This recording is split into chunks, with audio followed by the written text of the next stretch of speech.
Good evening, and welcome to the Chapel of the Holy Spirit. My name is Jane Borish. I'm the Director of Liturgy and Music here at Duquesne University.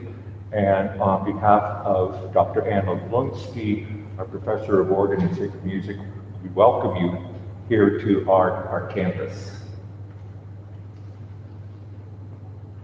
One administrative note, if you parked in the parking garage, please see me afterward, and I have vouchers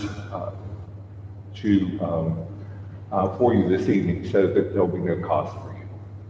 Okay, our featured guest artist is Mr. Richard Spotts, a native of Bucks County, Pennsylvania, and a graduate of Westminster Choir College. Now, Richard's been on a mission, and quite a mission it is, and that is to perform and educate to the public the important work of Lord Mystique by Charles Tournemire. We are privileged here in Pittsburgh to have Mr. Spotts perform the complete 15-hour cycle in a recital series over a period of 10 days. Mr. Spotts has given recitals at cathedrals, universities, parishes throughout the United States and Canada, and he's currently working on a book on the subject and awaiting final approvals. I want to call your attention to the schedule on the inside of your program this evening. This is our complete schedule of all of our programs. Our next date in the series will be this Thursday, November 7th. We will be celebrating a Mass at St. Andrew's Episcopal Church in Highland Park. The prelude begins at 6:30 p.m., followed by the Mass at 7. And finally, through the generosity of a friend of the university, you are invited to join us for free wine samplings at the entrance of the chapel. The wines, we will be sampling our wines from the French region of Bordeaux, where Charles Tournemire was born. So please join us. And now we welcome Mr. Richard Spotts.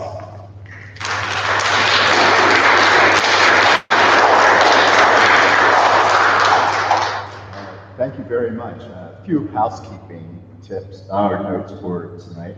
You're going to notice that there are two programs that are handed out in each of these recitals. The larger one is a biography of Tournemire and a little bit of history of Lord Mystique. We ask that you only take one for the entire series because these are kind of expensive.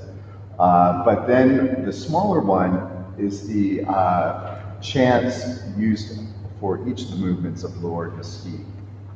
And this will be something I'll say at each of the venues because we're going to have different people visiting. But Lord Mystique is 253 movements long, 15 hours in duration, and is divided up into 51 offices or masses. And each of these masses has 5 movements: the prelude to the introit, the offertory, the elevation, the communion, and the pièce terminale, or the postlude.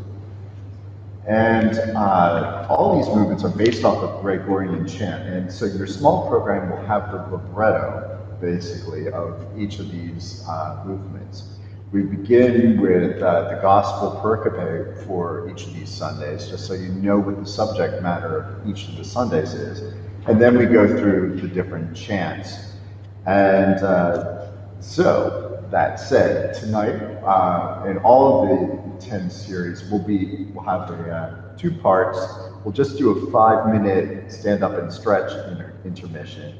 Applause after each of the 2 parts, and then silence, throughout the rest of each of the individual parts. So, anyway, about the movements that we're doing tonight. We're beginning with the beginning of the liturgical year. So we're beginning with Advent. In the French tradition, The organ is silent during Advent, with the exception of Gaudete Sunday, which is rose-colored Sunday because the vestments turn from violet to rose color. And this movement, which begins the whole work, really anticipates the incarnation. It sets the stage of what is to come. The Pièce Terminale is the most charming of these of the movements in this office.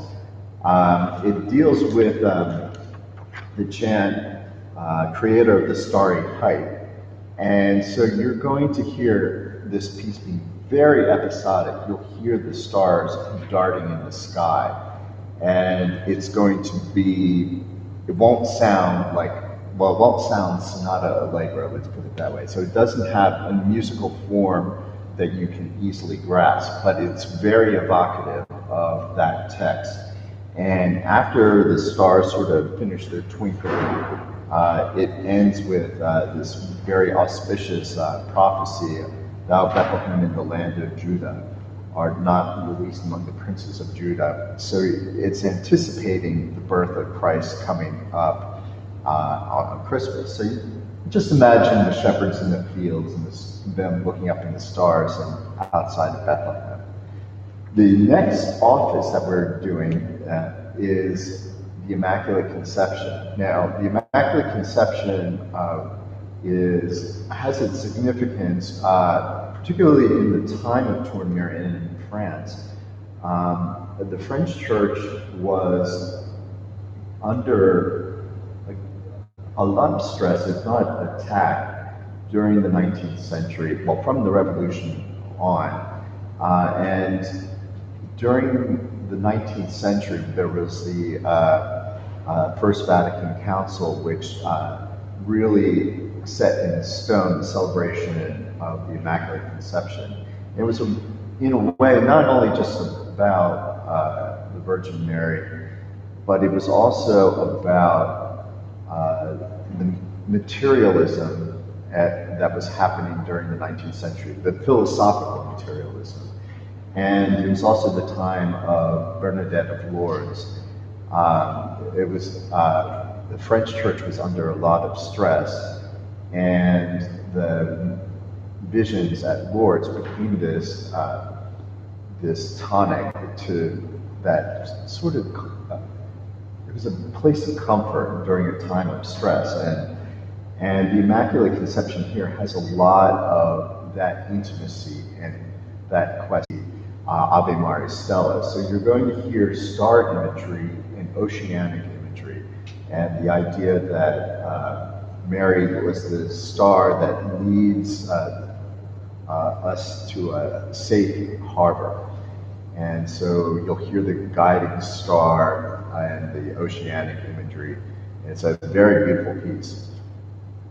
Both of these movements end quietly, so I need to give you a heads up because these will all flow together right up through Christmas. So it's, but that said, Christmas. The two movements that are of interest in Christmas are the offertory and the paraphrase, and I mention them because back when Lord Mystique was first composed, there was a radio broadcast prior to its publication, and these two movements, the offertory and the Pièce Terminale, were performed by Olivier Messiaen. And you're going to hear in the offertory his slow voix celeste sort of movements that are so him. And then also in the paraphrase or the Pièce Terminale, you're going to hear basically a precursor to the Angels movement from La Nativité. So this is where he got that aesthetic. The Pièce Terminale, from lands that see the sun arise. So we've gone from this night imagery, and now we're entering the sun in the morning, Christmas morning, which is the beginning of a new era, a dawn of a new era. So Anno Domini. And so you're going to hear this piece just just burst forth in sunlight. So after that point, we'll take a little breather, and then we'll get